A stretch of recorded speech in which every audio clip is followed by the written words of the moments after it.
Pharmaceutical Processing, in conjunction with INTERPHEX 2016, presents INTERPHEX Live. I'm Meg Snyder, editor of the Pharmaceutical Processing magazine. I'm here with Bill Warren, partner, IP practice group leader of Sutherland, Asbill, and Brennan LLP for our INTERPHEX Live video conference. Bill, could you tell us a little bit about your company and what it is that you do? Sure. Our company is a law firm, so we're a large general practice law firm with offices all over the country and outside the country in Europe as well. Among the many practice areas at Sutherland, intellectual property is the group that I'm responsible for. So we obtain patents for clients, we negotiate license deals, we investigate patentability and freedom to operate issues for new products. Okay, great. And jumping into the questions, what are some of the first steps that you recommend for companies looking to develop a patent strategy with their CMO? Right. I think the first consideration when you're engaging or interviewing a CMO to work with as a pharmaceutical company is to remember that everything should be confidential. So you want to enter into a confidential disclosure agreement or non-disclosure agreement. It's really the same thing. Those can be one-way or two-way would be fine. But you want to make sure that your discussions are going to remain confidential whether or not you end up engaging that CMO, because you're probably going to be disclosing very sensitive, competitive issues for your ideas of a new product. Once you are in those discussions with the CMO, I think you initially want to be real clear on what is the scope of the project that you're engaging them for. Are they going to simply produce the product that you already know how to make and you're going to pass your formulation or recipe directly to them? Or are you engaging them for the actual research and development aspect to help you formulate a new product?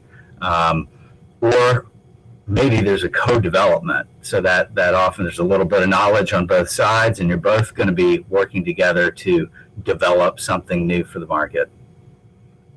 And what issues should a pharma company consider from an IP perspective when engaging a CMO?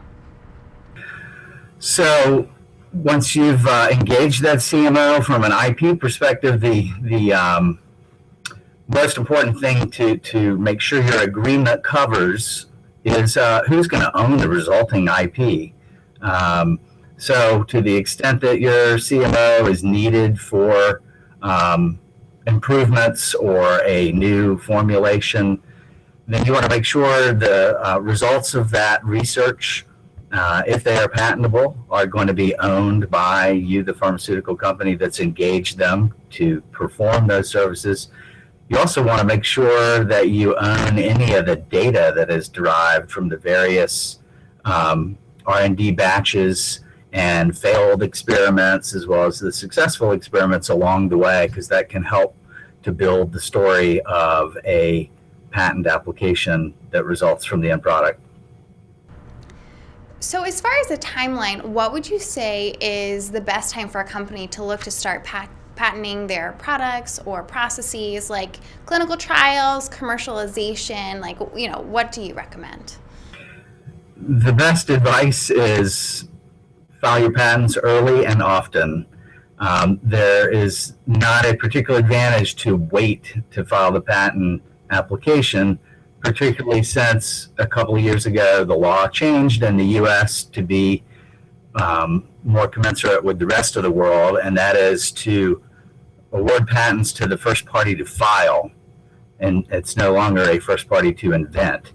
So as soon as you have a new development that you believe is patentable, in order to be the first party to the patent office, you want to go ahead and file on that improvement as soon as you can.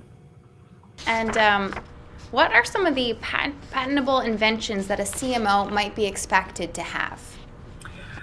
So a lot of that will depend on the scope of the engagement, of course, of what it is you're asking that CMO to do for you, but you could be obtaining patents on everything from a new API, active pharmaceutical ingredient itself.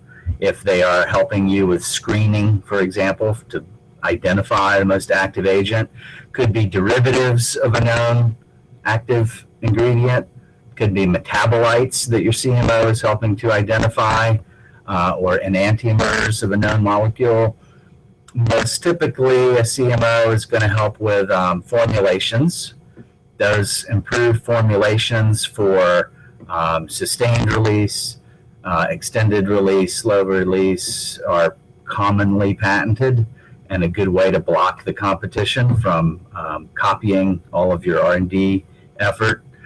A CMO can also help develop new routes of synthesis for a particular compound that may be known. That's always advantageous to try to develop an ROS that has a higher yield or that has less expense involved in the production. So if a new route of synthesis is derived from the CMO's efforts, you most certainly want to try to patent that. A final area, or just an additional area, really there's sort of a continuum of patentable potential, but an important issue for patenting is the analytics of the final product. So an analytical method for testing and verifying that the composition is what you hoped it to be after manufacturing can be a patentable method, and that can be very valuable to have as well. How can you be sure that a CMO reports these inventions to the customer? That is another component of your CMO engagement agreement. You want to obligate them to make you aware of those patentable observations to the extent that they are known and appreciated by the CMO. Certainly it's not their expertise. It wouldn't be expected that the CMO would have engaged a patent attorney, for example, to evaluate that and then report it to its customer, the pharma company. But certainly to the extent that regular reports and the final report are due from the CMO to the engaging pharma company, that should include a requirement to report any observations for potential patentability and the data to support that. Now, do you see any developing trends as far as, patents among pharma companies and CMOs? Are you seeing like certain things that are repeating themselves? Yeah, I think so. I see a lot of collaborative work in order to obtain a patent for all of the CMO's efforts that have been paid for by the pharma company. So there's a lot more collaboration in terms of that data collection I was referring to. Again, it's not only the final results and the characterization of the composition, that was paid for that's needed to obtain a patent. Sometimes it's all of the failed experiments or the iterative development process data that helps demonstrate when the patentable invention was made and what distinguishes it from all the other failed attempts. So I see increasingly CMOs being asked to retain and report a lot of the data on the development process and not just the final result. And how relevant are patents on analytical methods of evaluating the drug product? Right, so they are particularly important. There was a Teva case last year that was decided by the Fed Circuit involving biologics and analytical techniques for evaluating the composition of the final biologic. And so there was some question as to whether the Hatch-Waxman laws, which permit a road to generic marketing, would protect that kind of a post-manufacturing activity under the safe harbor provisions of Hatch-Waxman. And it was decided that even though that analytical technique for the post-production batch confirmation was to develop information for potential submission to the FDA, it was still not protected under this otherwise very broad safe harbor.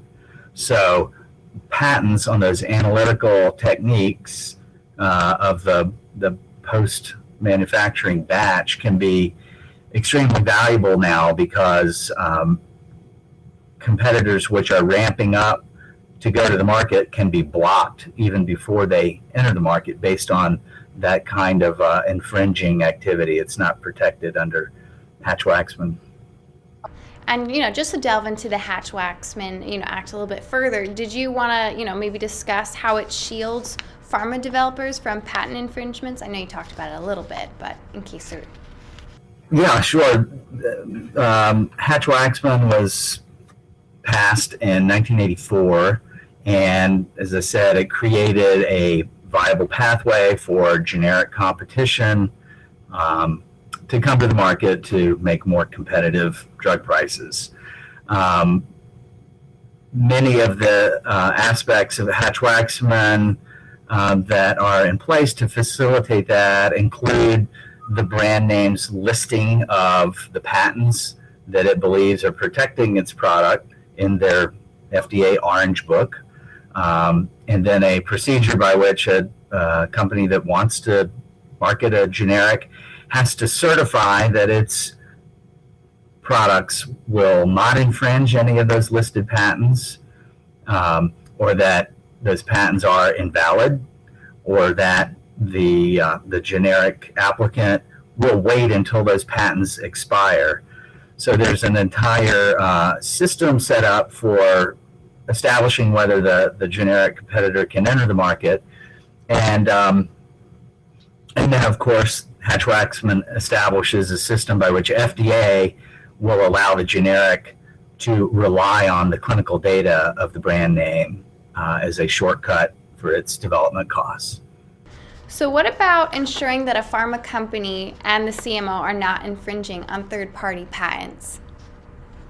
So, well, no, I think related to this, I'll just follow up on the safe harbor provisions of Hatch-Waxman was that last feature. And, that allows for any competitor to conduct otherwise patent infringing activities as long as it is in the process of the collection of information for potential submission to the FDA. So all of that pre-marketing activity to get ready to launch a generic competitor, including making and using batches of the drug that may be patented for regulatory submission to FDA, are protected under the safe harbor. So I think that's quite important. And then the aspect of those analytical, post-manufacturing analytical techniques are not within the safe harbor. But then I think your last question, sort of ensuring that the pharma company, before they launch, whether it's a brand or a generic, isn't infringing any other third-party patents. So it's really incumbent upon a drug developer of any kind to conduct patent searches before they invest too much in their R&D, or certainly before they have a product launch in the market.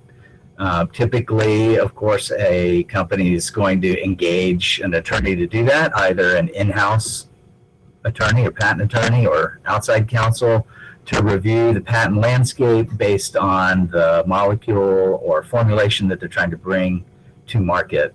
So you want to do those patent searches and know what your strategy is for avoiding third-party patents all along, whether that is designing around a patent to avoid infringement altogether, sort of a non-infringement strategy, or whether you need to think about, well, this patent is a roadblock, so we need to look at whether it's a valid patent, whether for a variety of reasons that patent can be challenged and taken down for perhaps its indefiniteness, it's not well described, it's invalid for indefiniteness or over the prior art. So it was not a new invention, or it was an obvious invention.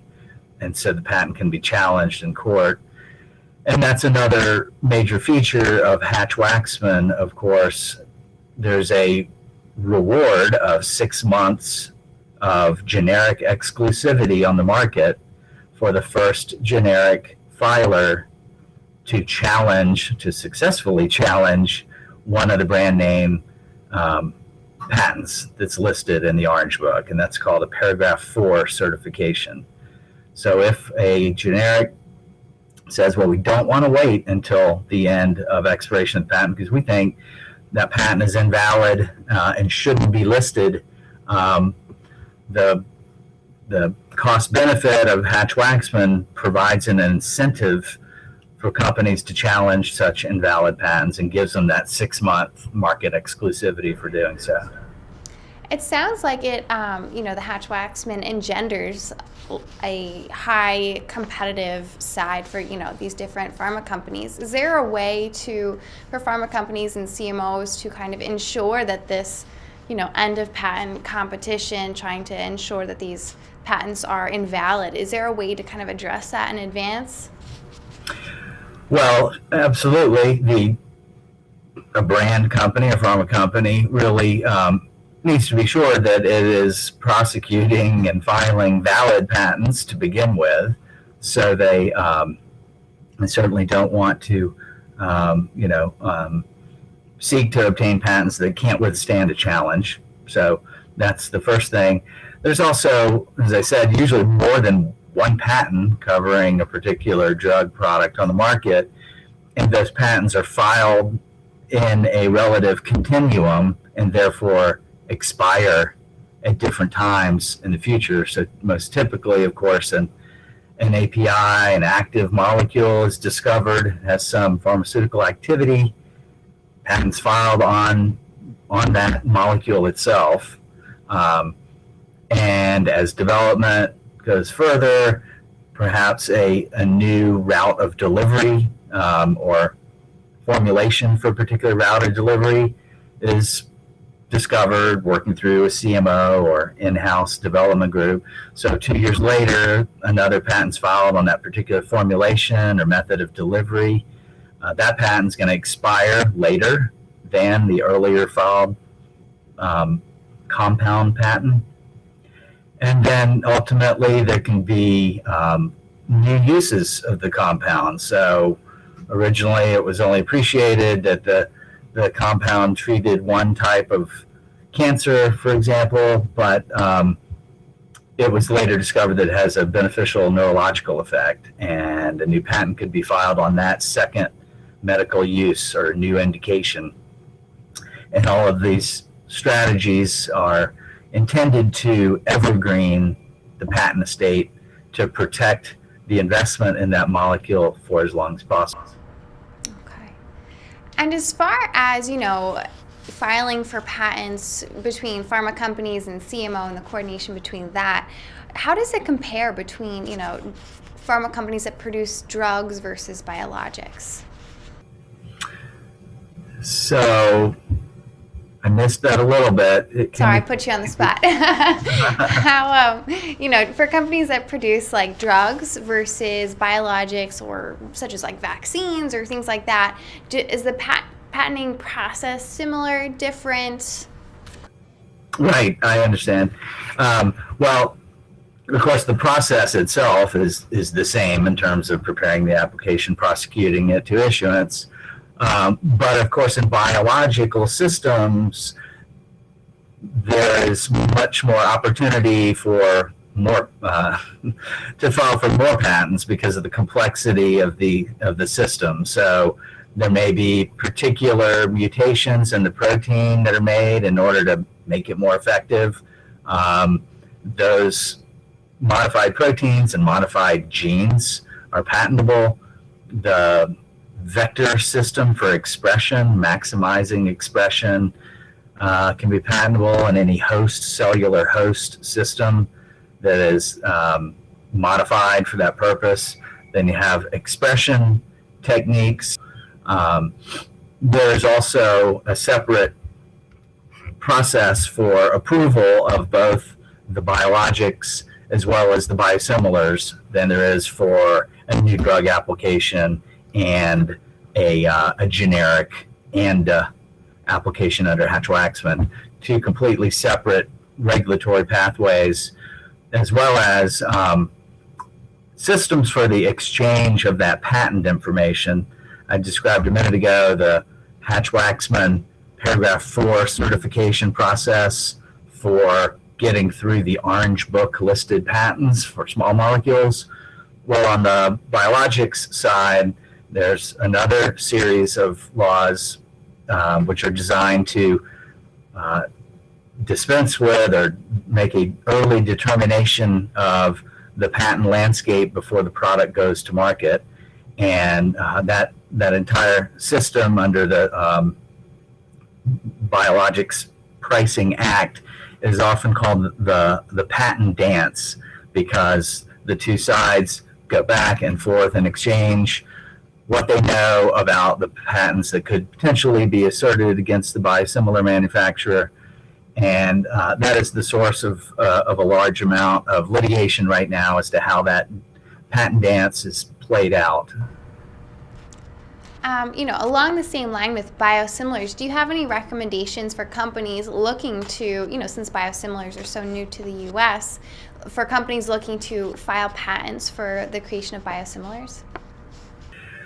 Well, you want to look both at, on a biologic project, because of the complexity, you want to look at both freedom to operate issues we just described about avoiding third-party patents, as well as what can you do at each step to look at patentability for something unique in your process, your manufacturing procedure, that you can establish roadblocks for somebody coming up behind you. So just having regular meetings with your internal R&D team is one thing. And again, if you're engaging an outside CMO, you want to have confidentiality, you want to have ownership of any IP that they develop, and you want to make sure that they're required to have regular meetings with you about that development process so that you can ascertain whether anything they have come up with might be patentable.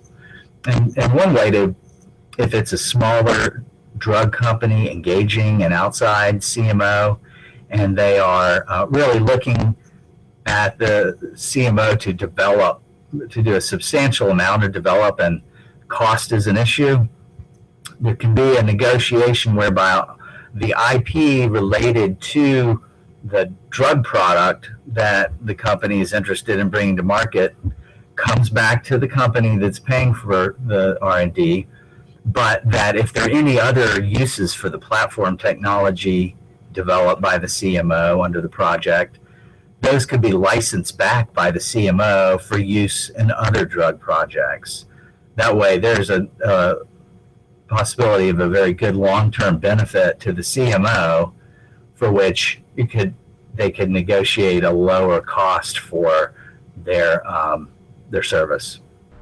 Well, thank you for joining us today, Bill. I appreciate your time. Thank you, Meg. It was a pleasure. Look forward to seeing you at INTERPHEX. Yes, you as well.